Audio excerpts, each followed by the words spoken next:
दीदी, मैंने अपने सास ससुर पतिदेव का ठेका ले रखा है, आपका नहीं, और नहीं आपके पति और आपके बच्चों का। भाभी कैसी बातें कर रही हो? जब सास ससुर देवर आपके हैं तो ननंद भी तो आपकी ही है ना। आपने ननंद को सबसे अलग क्यों कर दिया? नहीं दीदी, मैंने ननंद को अलग नहीं किया है, लेकिन मुझे आप जैसी ननंद तो बिल्कुल भी नहीं चाहिए। ननंद की सेवा होती है, लेकिन जो 2-4 दिन के लिए, 10 दिन के लिए आए, पूरी जिंदगी बसने वाली ननंद की सेवा नहीं की जाती है, और ना ही मैं करूँगी। शादी के बाद भी ससुराल ना जाकर मायके में ही बसने वाली लड़की मेरी ननंद नहीं हो सकती है। आपकी सेवा करूं, आपके पति की सेवा करूं, आपके बच्चों की भी मेरे बस की बात नहीं है। आप खुद अपना परिवार संभालिए। सुबह शाम किचन में मेरे साथ हाथ बटाइए, घर के कामों में साथ दीजिए, तब तो ठीक है। नहीं तो फिर आप उनकी पसंद का खाना उनके हिसाब से बनाकर खिला देना। मुझे कोई नहीं फर्क पड़ने वाला है। देख लिया माँ, सुन लिया अपनी लाडली बहू का, कैसे जबान चला रही है। जरा भी शर्म नहीं आ रही है कि बड़ी ननंद से कैसे बोलते हैं। इसकी नज़रों में तो ननंद की कोई इज्जत ही नहीं है। दीदी, इज्जत है, लेकिन इज्जत बनाने वाला काम भी तो करना चाहिए। शादी हो गई है, आप अपने घर से अगर 10 दिन के लिए आती तो मैं आपकी सेवा करती, आपको एक गिलास पानी भी उठाकर पीने नहीं देती। जो कहती मैं वह करती आपके लिए। लेकिन आप अब मेरी ननंद नहीं, आप मेरी पाटीदार हो गई हो। जिंदगी भर पति और बच्चों के साथ यही आपको रहना है, तो काम तो करना ही पड़ेगा। फिर ये ननंद वाली हेकड़ी तो छोड़ ही दीजिए। सुन लो माँ, सुन लो, तुम्हारी आंखों के सामने सब कुछ हो रहा है। अब यह मत बोलना कि मैं ही गलत हूँ, तुम्हारी बहू सही है। अनीता जी बेटी और बहू दोनों की लड़ाइयाँ सुन सुनकर थक चुकी थी। ना बेटी को कुछ कह सकती थी, ना ही बहू को। बहू को इसलिए नहीं कहती कि बहू बेचारी अपनी तरफ से गलत नहीं थी, और बेटी को कुछ कहती तो बेटी रोना धोना करके घर में तनाव का माहौल बना देती। उसका पति वह अलग से ही दामाद होने का हक जताता रहता है।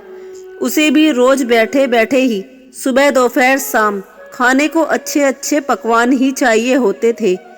काम धंधा नौकरी से कोई मतलब ही नहीं था। बस बैठे बैठे अच्छा अच्छा खाना खाने को मिल जाए और पूरे दिन टीवी देखे या मोबाइल। इसके सिवा मनोज के पास कोई काम ही नहीं था। वह अपने दिन बहुत ही मजे से काट रहा था। अनीता जी की बेटी गीता का काम के ही चक्कर में ससुराल से भागकर मायके में रहती थी। साथ साथ उसका पति मनोज भी जाने कौन से दिमाग का था। ससुराल जाकर बैठकर खाने में, अपनी सेवा करवाने में उसे बहुत मजा आता था। मनोज को लगता कि बस यही इज्जत भरी जिंदगी चल जाएगी। धीरे धीरे गीता को मायके में रहते 2 साल हो गए थे, और इसी बीच उनका एक बेटा भी हो गया था।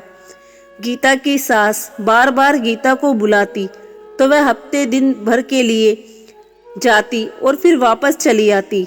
गीता का साफ साफ कहना था कि अकेले पूरे घर का काम मुझे करना पड़ता है। किचन में तो 24 घंटे में से 12 घंटे खड़ा रहना पड़ता है। मेरे बस की बात नहीं है, इतना सब कुछ मैं नहीं कर पाऊंगी। और मायके में पड़ी पड़ी अपनी पकवानों की लिस्ट अपनी भाभी सीमा को पकड़ा जाती। भाभी, आज आपके नंदोई जी का कढ़ी खाने का मन हो रहा है, तो कभी आपके हाथों के छोले कुलचे खाने का, तो कभी छोले भटूरे खाने का। आए दिन नई नई फरमाइशें सीमा के सामने होती रहती। शुरू में तो सीमा ने कुछ नहीं बोला, सब कुछ करती गई। लेकिन सेवा आओ भगत भी 10 दिन, 15 दिन या ज़्यादा से ज़्यादा 1 महीने की जा सकती है। इससे ज़्यादा तो किसी से भी नहीं हो पाएगा। लेकिन सीमा को आज पूरे 2 साल हो गए थे गीता और मनोज के नखरे उठाते उठाते। अब सीमा को गीता की हरकतें पसंद नहीं आती, इसलिए उसने कई बार गीता को समझाने की कोशिश की, लेकिन गीता सीमा से लड़ बैठती थी।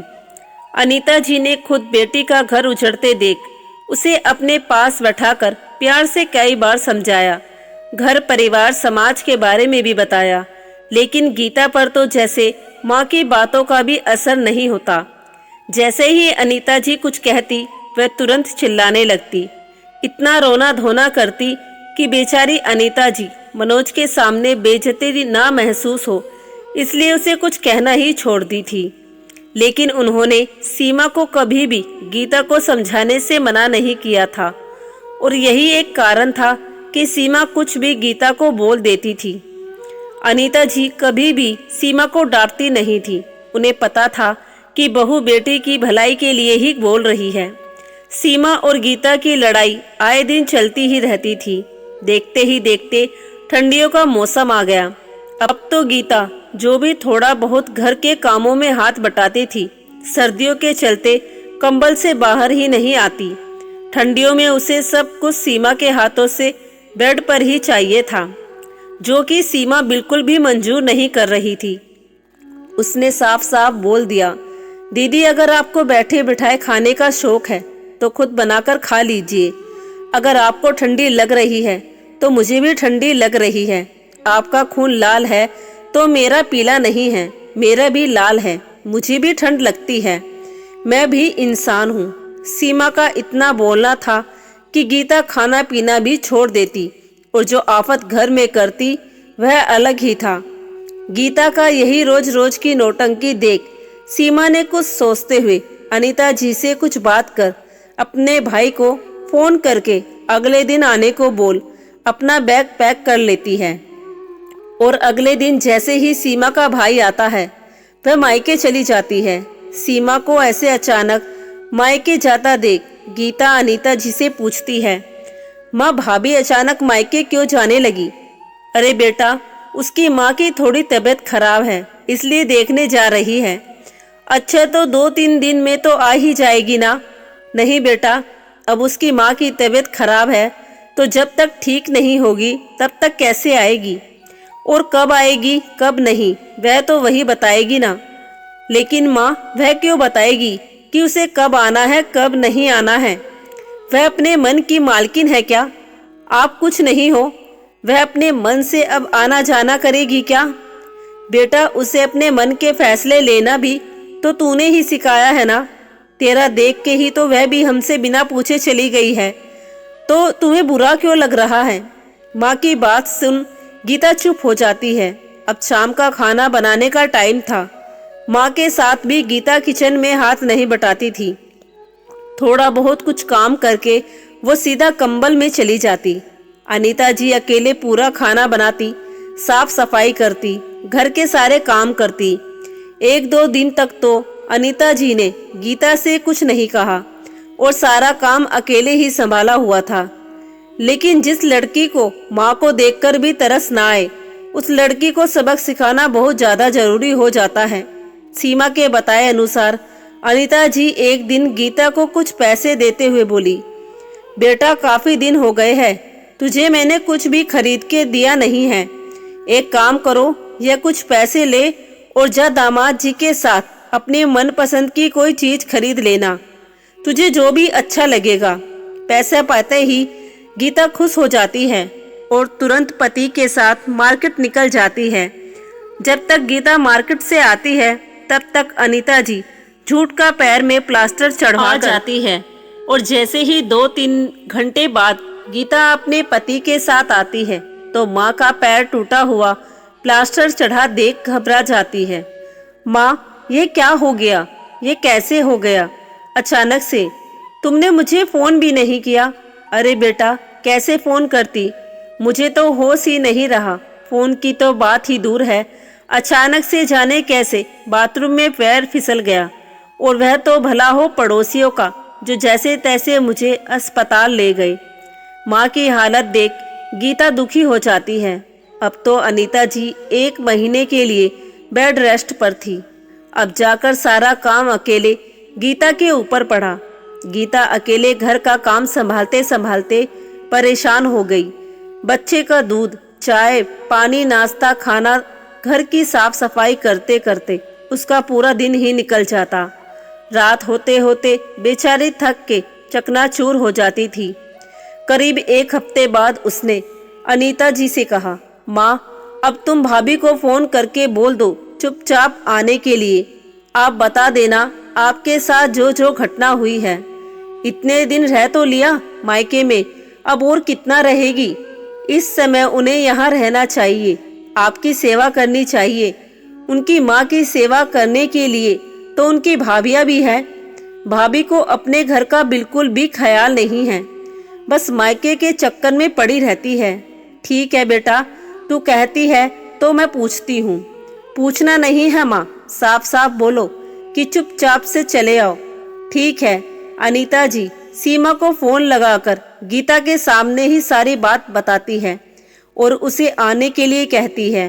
फोन स्पीकर पर था। सारी बात सुन सीमा ने कहा, माँ जी अभी मेरी माँ की तबीयत ठीक नहीं हुई है तो मुझे आने में थोड़ा टाइम लगेगा। इतना सुनते ही गीता फोन लेते हुए कहती है, भाभी यह क्या तरीका है, क्या टाइम लगेगा। अब आपकी माँ भी 4 महीने बीमार रहेगी तो आप 4 महीने मायके में ही रहोगी क्या। यहाँ आपकी सास को आपकी जरूरत है और आप मायके में बैठी हो। आपकी सेवा से ही आपकी माँ ठीक होगी। सास की जरा भी फिक्र नहीं है आपको। क्यों दीदी, आप तो मायके में ही बसेरा ले ली हो तो इसमें बुराई नहीं लगती। और अगर मैं 4 महीने रह गई तो आपको बुराई दिखने लगी। और वैसे भी आप तो हो ही ना माँ जी के पास, आप कर लो सेवा। वह आपकी माँ है ना, और मैं अपनी माँ की सेवा कर रही हूँ। आप अपनी माँ की सेवा कर लो। ऐसा भी कौन सा पहाड़ काम हो गया जो आपसे नहीं हो पा रहा है। मैंने साफ साफ बोल दिया ना कि मैं नहीं आऊंगी। जब तक मेरी माँ पूरी तरह से ठीक नहीं हो जाएगी तो मतलब नहीं आऊंगी। अब आपको जो भी सोचना समझना है आप सोच लो। भाभी दिन पर दिन बहुत ही मुंहफट होती जा रही हो। कोई बहुत बड़ा काम नहीं है, मैं कर लूंगी, मत आओ। मायके में ही रहो, लेकिन तुम्हारे पति का खाना कौन बनाएगा, कौन खिलाएगा, उसके बारे में भी सोच लो। मेरी माँ है, माँ का तो मैं कर लूंगी, लेकिन तुम्हारे पति का। ठीक है दीदी, अगर मेरे पति का पेट ही ज्यादा है तो मैं कल से अपने पति को भी अपने पास ही बुला लेती हूँ और वह भी यहीं से ऑफिस आया जाया करेंगे। जब मेरी माँ ठीक हो जाएगी फिर हम दोनों घर आ जाएंगे। अब तो सही रहेगा ना आपको। कहते हुए सीमा ने फोन काट दिया। गीता हैरानी से फोन देखती रह गई। देख लिया माँ, देखा इसकी जबान कितनी चलने लगी है, जरा भी तमीज नहीं बची इसके अंदर। देखा क्या क्या बोला। बेटी की बात सुन अनीता जी ने कुछ भी नहीं कहा।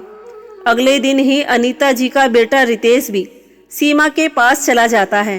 घर का सारा काम कुछ अकेले गीता के ऊपर हो गया था।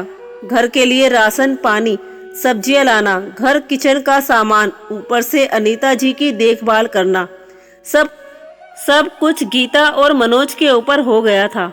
मनोज के पास पैसे तो नहीं थे जो घर के खर्च उठा पाता। अनीता जी के पास भी इतने पैसे नहीं होते कि वह घर खर्च के लिए दे सकती थी।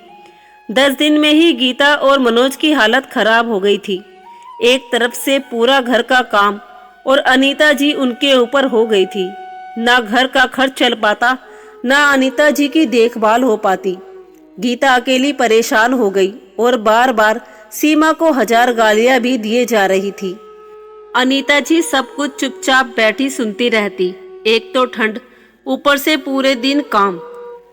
अनीता जी की देखभाल। मायके में गीता रानी की जगह नौकरानी बन गई थी। गीता ने अपने सारे पैतरे लगा दिए, फिर भी सीमा ससुराल नहीं आई। तो आखिरकार गीता अपनी माँ के सामने गुस्से में बोल पड़ी, माँ मुझे नहीं रहना तुम्हारे घर। जब मुझे इस घर में आकर नौकरों की तरह ही काम करना है, मेरे पति को भी अंदर बाहर का सारा काम अकेले देखना है, तो इससे अच्छा मैं अपनी ससुराल में ही काम कर लूं। कम से कम इज्जत की रोटी तो मिलेगी। मायके का एहसान तो नहीं रहेगा ना मेरे ऊपर। मैं जा रही हूँ कल के कल अपने पति को लेकर। बोल देना अपनी लाडली बहू से, देखते हैं कितने दिन माँ की सेवा करती है। और तुम भी जो बहू वाली बनी हो ना, बोल दो अपनी बहू को कल आ जाए। अब तो मैं यहाँ नहीं रहने वाली। कहते हुए गीता अपने कमरे में जाकर सारा सामान पैक करने लगती है। बेटी को सामान पैक करता हुआ देख मुस्कुरा पड़ी थी अनीता जी। आज पहली बार उनकी बेटी गुस्से में ही सही ससुराल जाने के लिए तैयार तो हो गई। उसे यह समझ में आया कि चाहे मायका हो या ससुराल, जहाँ रहोगी काम करना ही पड़ेगा। बिना काम किए कहीं भी गुजारा नहीं है। अनीता जी ने धीरे से फोन करके सीमा को सारी बात बता दी और अगले दिन गीता के जाने से पहले ही सीमा भी आ जाती है। सीमा को देख गीता गुस्से में मुंह फेर लेती है और अपनी माँ से कहती है, देखा माँ, मिल गया महारानी को टाइम, आ गई।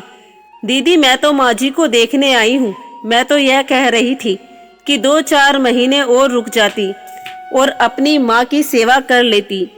बिल्कुल भी नहीं भाभी, बहुत रह लिया, बहुत देख लिया, अब अपना घर संभालो। मैं तो अपना घर संभाल लूंगी, कहते हुए माँ से विदा लेकर गीता अपने ससुराल चली जाती है। अनीता जी को बेटी के जाने का दुख तो था, लेकिन इस बात की खुशी थी कि इतना ड्रामा करने के बाद ही सही, कम से कम अब गीता अपने ससुराल तो गई। गीता को ससुराल भेजने के चक्कर में बेचारी सीमा को भी गीता की नज़र में बुरा बनना पड़ा, लेकिन सीमा को इस बात का जरा सा भी दुख नहीं था। उसे भी अनीता जी की तरह गीता के ससुराल जाने की खुशी हो रही थी। तो दोस्तों, ये कहानी आप लोगों को कैसी लगी कमेंट में लिखकर जरूर बताएं।